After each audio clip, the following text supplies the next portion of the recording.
Try not to get in too much trouble. If you have a Bible, I invite you to open it to Psalm 23. If you don't have a Bible, you might not need it because you may just have this memorized. Psalm 23. The Lord is my shepherd, I shall not want. He makes me lie down in green pastures. He leads me beside still waters. He restores my soul. He leads me in paths of righteousness for his name's sake. Even though I walk through the valley of the shadow of death, I will fear no evil, for you are with me. Your rod and your staff, they comfort me. You prepare a table before me in the presence of my enemies. You anoint my head with oil. My cup overflows. Surely goodness and mercy shall follow me all the days of my life, and I shall dwell in the house of the Lord forever. Father, we thank you for this beautiful song that you've laid in your word to encourage us and to challenge us. And I pray now that as we dig into this, that you would guide our thinking, that you would challenge our lives, that you would be pointed to a closer walk with you and a better understanding of who you are. And I pray that my words right now would be yours. In your name we pray. Amen. 23rd Psalm. Kind of a big one. Wanted to put this in before Thanksgiving. Powerful set of verses. It's so short, but there's so much in it. Wanted to start out with a clip of a brief documentary on David as a shepherd and his experience with his sheep. So Luke, are you ready?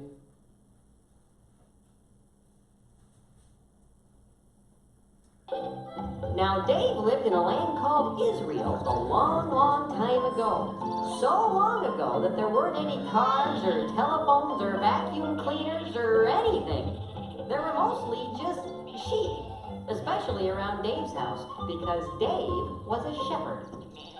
No, that's not him. That's one of his brothers. Nope, another brother. Nope, another brother. Dave had a lot of brothers.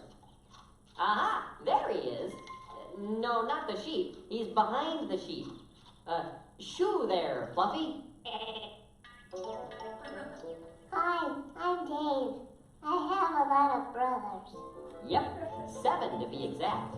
Now, Dave and his brothers spent most of their time in the fields taking care of their sheep, which could be hard work because their sheep had an unusual problem. They tip over. Oh, look. There goes one now. But Dave had an even bigger problem. You see, of all the brothers, he was the smallest. That's right. Everybody's bigger than I am. And sometimes his big brothers would pick on him. Oh, Dave, one of my sheep fell over. Would you come pick it up for me? I'm kind of busy right now. Do you remember the time we dipped you in tar and stuck you to the backside of an angry water buffalo? I'll be right there. Hi, Dave! One of my sheep fell too. Just a minute. All my sheep fell over. Dave! Oh, Dave! That provides some historical context to the 23rd Psalm. Those sheep, they just... I could watch those clips endlessly. David, of course, did have a lot of history with sheep. He had spent a lot of time as a shepherd. His sheep may have not just tipped over like that, but he knew what it took to take care of them. He also knew what it meant to be small and to be in need of people to caring over him. So I think there's sort of a collection here of thinking there. But it's interesting, David having spent so much time with sheep, that he would then identify as a sheep. Because if you've spent any time with sheep, you know that they are truly stupid creatures. They're just not intelligent. I've heard it said before that sheep are among the dumbest of the farm animals. I myself have spent a bit of time with turkeys, and I would say the turkeys are several steps farther down the dumb scale than sheep, but they're not intelligent creatures. They're creatures that sort of need everything to be done for them. They're going to follow, but they're also going to easily wander off and maybe just walk right off the edge of a cliff. So a shepherd's job was to stay close, to stay vigilant constantly, to see where his sheep were, what they were doing. And David says, yeah, I'm the sheep. And so as we walk into this, we can keep that recognition that we are in the place of the sheep in this whole picture. But let's start at the beginning and walk through and see what David is saying exactly about who we are and who the shepherd is. So he starts with this statement: "The Lord is my shepherd, I shall not want." It's kind of we've said this many times, the whole familiarity breeds contempt idea. This is the opening of this powerful psalm. It tends to be sort of a throwaway line for us. We don't see the significance of it. If God is guiding me, if God is my shepherd, what could I possibly be missing? That's the start to this. So the very opening line begs this question then. Why? We should have all we want, right? So why do I feel like I need more? Why do I feel like I need more money, more stuff, more time, more relaxation? Why do I feel these wants if it says that I shouldn't be wanting of anything? Why, or maybe a better question then is, how is God going to meet all of those wants that I'm feeling so that this is true? When I think as we go through here, we're going to find out the answer to that is, He isn't. He isn't going to meet all those wants, but He's going to meet all the needs that we have. Verse 2, He makes me lie down in green pastures. He leads me beside still waters. Pastures would be the place where the sheep would go to feed, to rest. The still waters, they're easy places for the sheep to get a drink, to be nourished, without the danger of rapids or steep banks. This line makes me think of when my dad and I go trout fishing every spring. We have now for over 30 years straight. I think this last year he figured was his 50th year fishing down in southeastern Minnesota. And if you know my dad and I, you know that we don't tend to do things the easy way.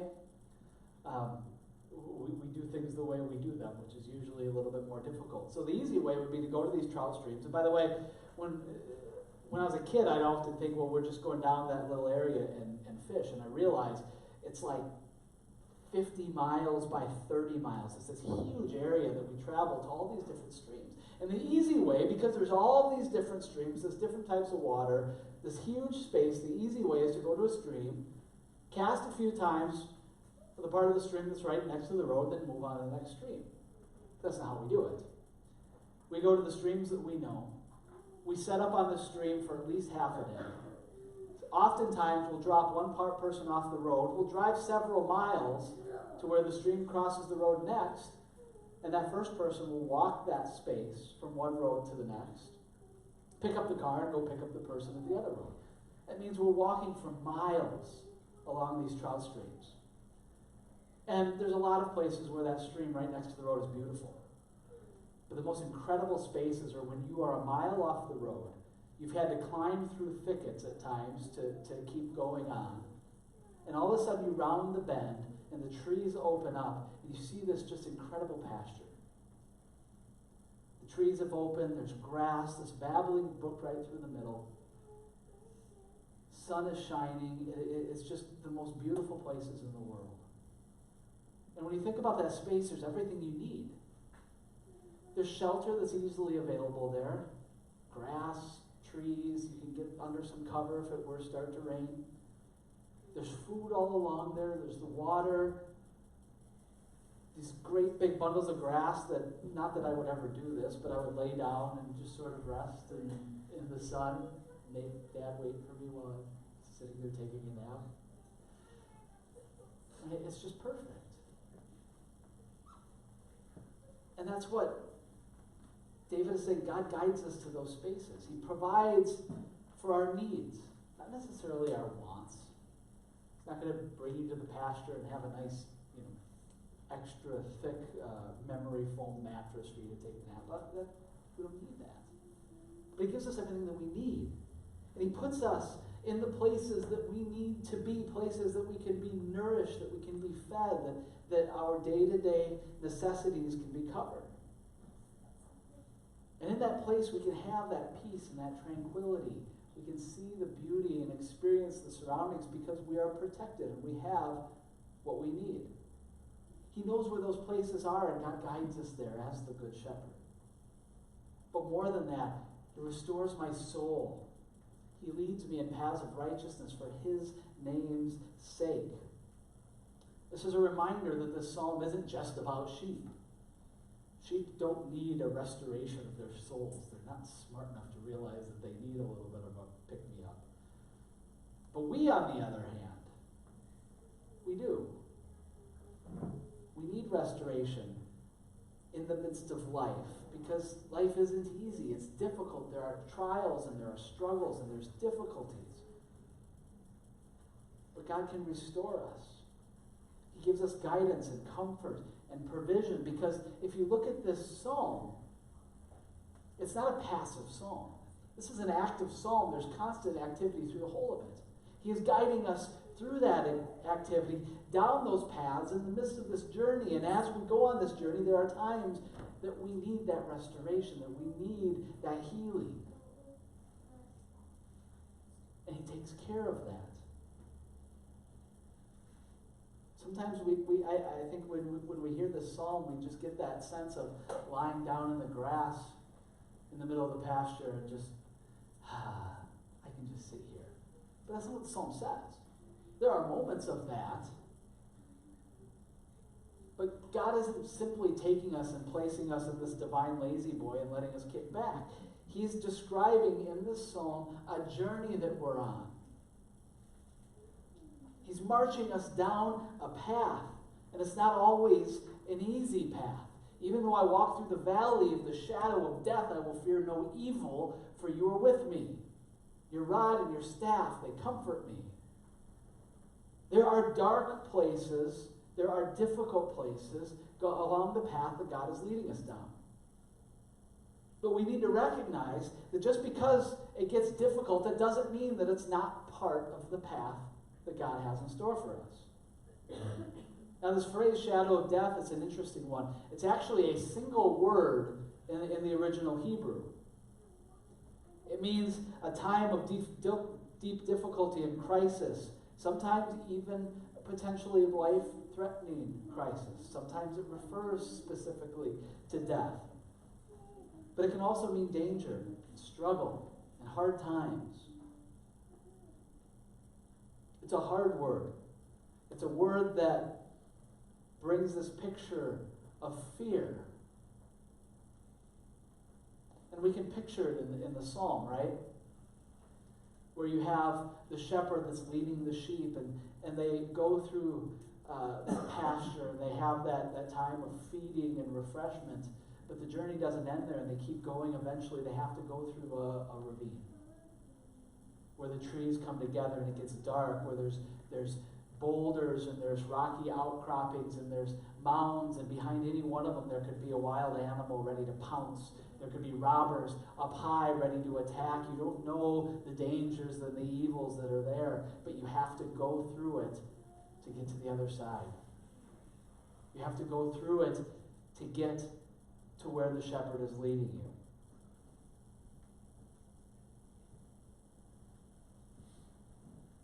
Even in the midst of those dark spots, even in the midst of those dangers, the shepherd is still guiding. He brought you there for a reason. They're a part of the path. They aren't a mistake along the way. That dark path is just as much, that dark spot is just as much a part of the right path as the green pasture was. And so we follow the shepherd through it. And in the midst of that darkness, in the midst of the fear of evil, the fear of death, the shepherd becomes closer than ever. You can see the shepherd in your mind's eye pulling his flock of sheep tighter so that if something does come up, he can react faster. He can get in front of it. He can make sure they're not wandering off. He can make sure he knows where everything is at and where it's supposed to be. And here in the psalm, notice what's happening in the third person. He makes me lie down. He leads me beside still waters. He restores my soul.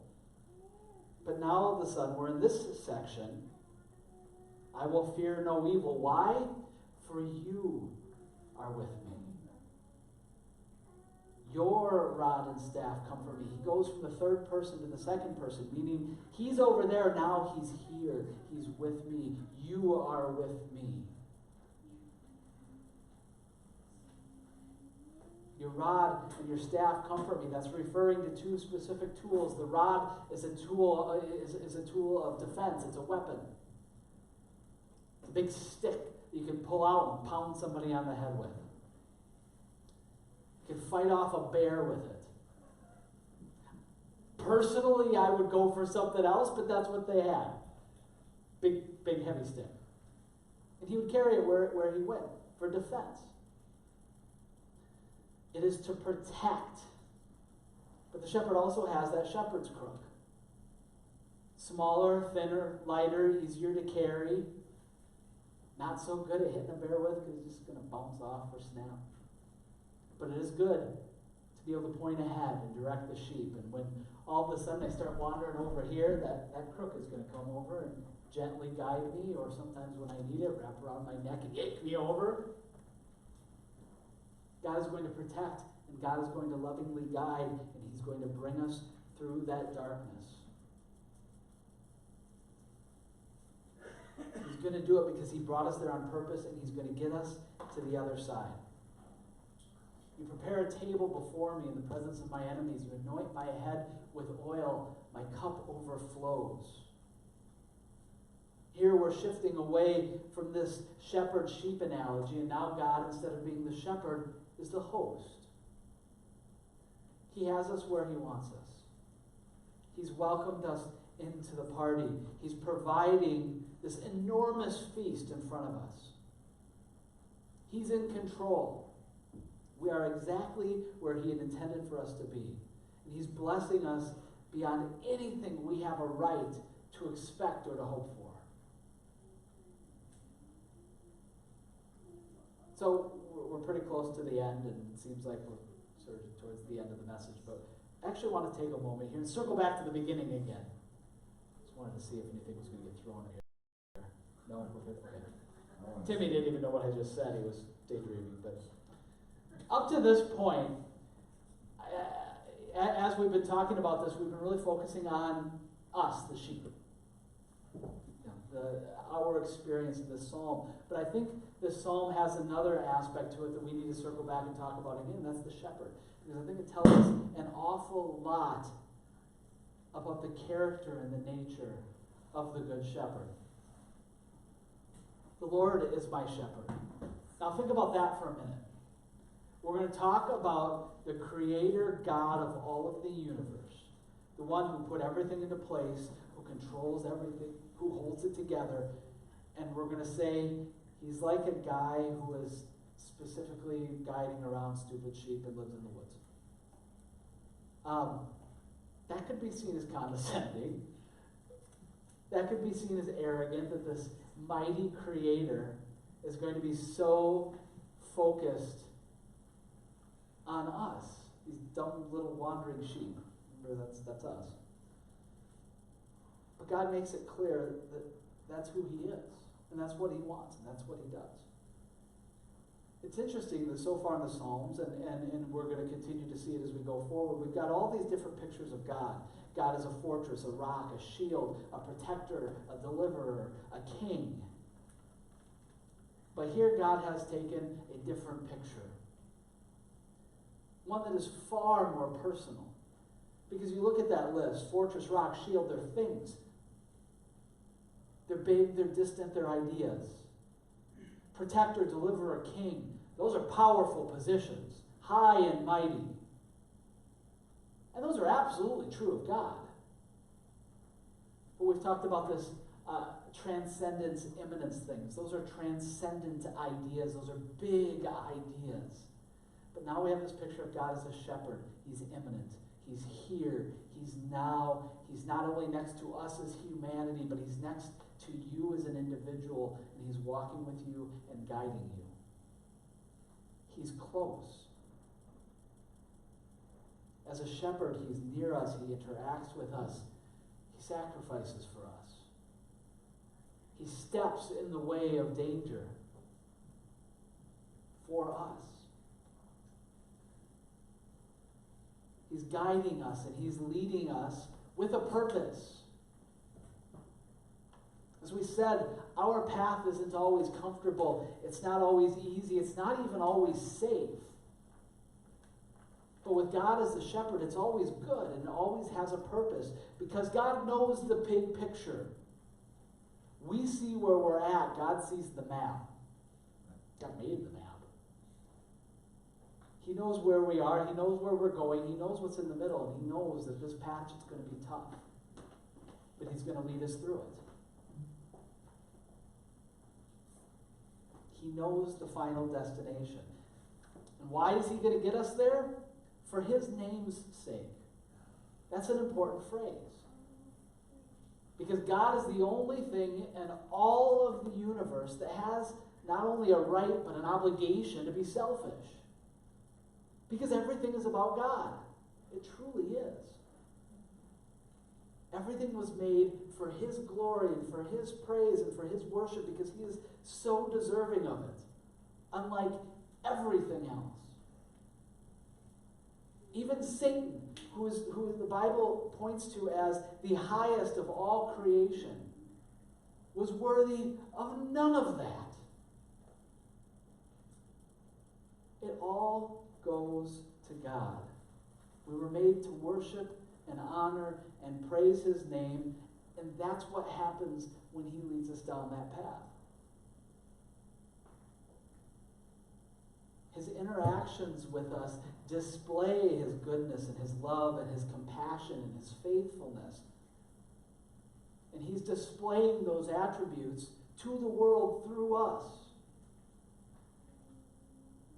And as he leads us then, he prepares a table before us in the presence of our enemies. He anoints our head with oil, and our cup overflows.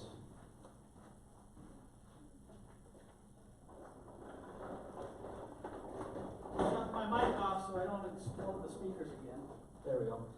This cup overflows idea is an interesting one. Because we go to a restaurant, we're used to getting our cups, right? And we have to ask for a refill if we want one. And at the end of a meal, most of us are Minnesota nice, and what do we usually say? Just give me a half a cup, right? I don't want a full cup, give me a half a cup. But if you've worked in the service industry, I've worked in restaurants and catering before. What do you teach a good server? Half a cup. They say half a cup, but you teach a good server, no. You fill that up. Why?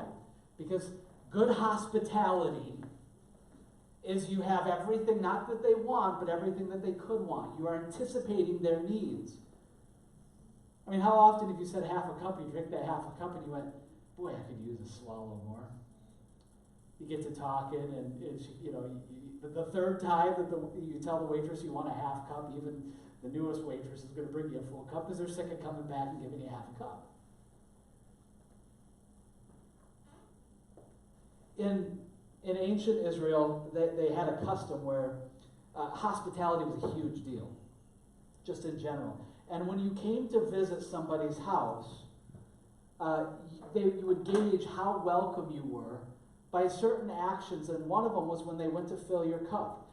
And if you were honored, if you were blessed, if you were extra welcome to be in their house, they would fill that up and they would just let it keep going.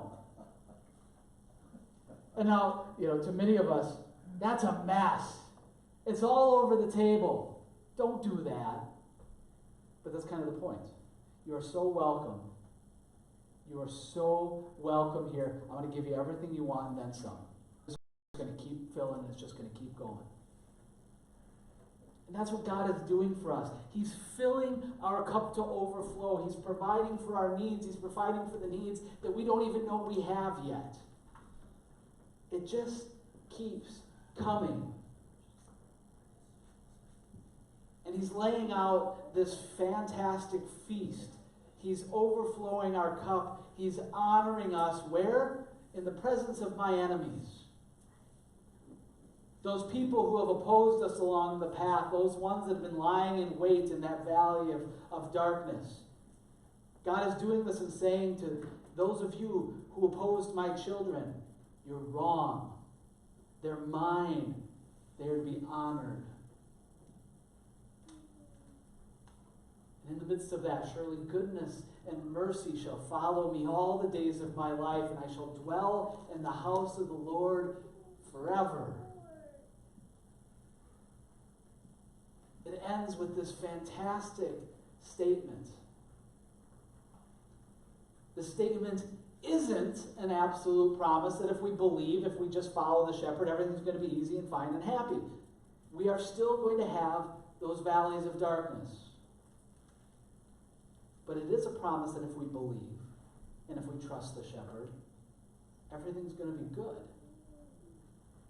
That's a hard distinction sometimes for us to make, especially when we're in the midst of that valley.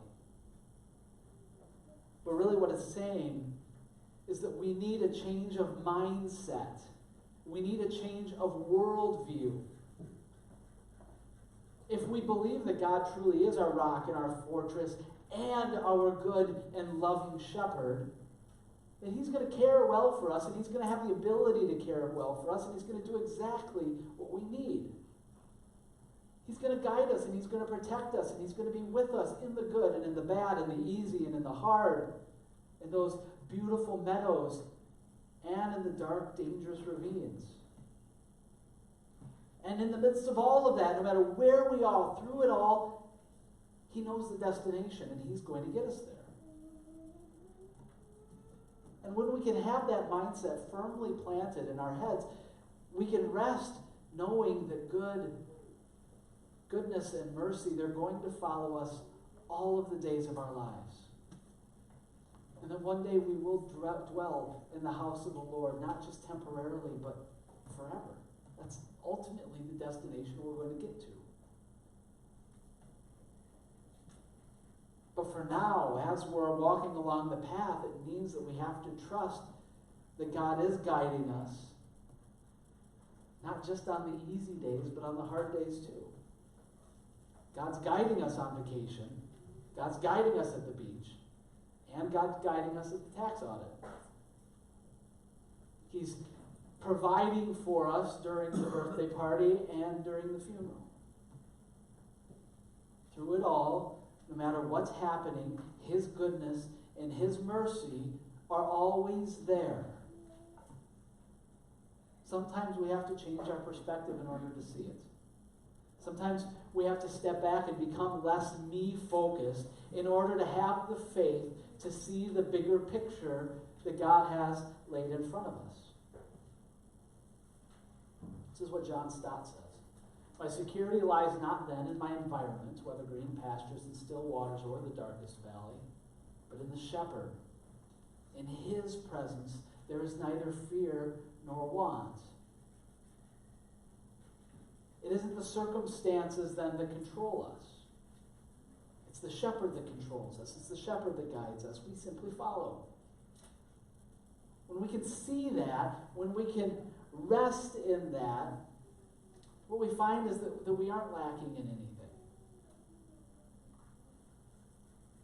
We don't want for anything. That list of wants that we mentioned earlier, money, stuff, time, relaxation, those become inconsequential because we're looking at the end destination. We're looking at God guiding us step by step between here and there, and we're going to let Him take care of what's in the middle. I was thinking about this morning. I don't know why I bring this stuff up, because I hate talking about money, but we've talked about money several times the last couple months. And we even had a lesson about tithing, and I said, listen, tithing is about generosity. It is not, and I don't say that as a leader of church saying we need you to be generous. I say that for your sake because you need to be generous because it's a part of the calling that God has for you. God's going to give us exactly what we want, exactly what we need each step of the way. That's easy to say behind the pulpit.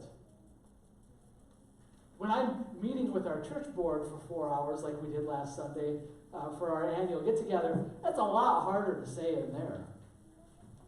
You know, we're talking about building and facilities and budgets and various needs that we have. And boy, we could use some more money. Jeff has failed now almost for 4 full years at coming up with that $1 million donation. It is so frustrating. All on Jeff. He has had this assignment since about the 3rd month I was here. Someday he'll finally get together. It's hard to say that in a budget meeting, but I do truly believe it. It takes a little work sometimes to believe it, but I believe it. When it's time for facility changes, we'll have the money we need for the facility changes. When it's time for expansion and different programs and different needs to be met, we're going to have what we need. I truly believe it. There's a little anxiety in the middle, especially for those of us who really like to plan in advance, but God is our shepherd. He's going to guide us exactly where we need to be. He's going to give us exactly what we need when we need it. Everything right now, but I don't need it now, clearly, because if I needed it, I would have it.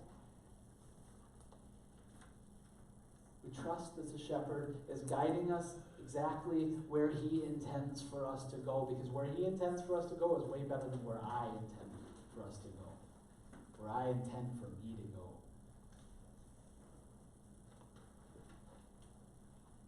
So I pray that we would have the mindset that David lays out for us here. The things that we want now, they're secondary. We're going down a path, and God's going to take us every step of the way. And even when he seems distant, even it's so dark we can't see him, we know that he's right there closer than ever. Father, we pray that this would be true of us, that you would give us that mindset, that you would give us that worldview, that is all about you. It's not about me and my wants and my desires.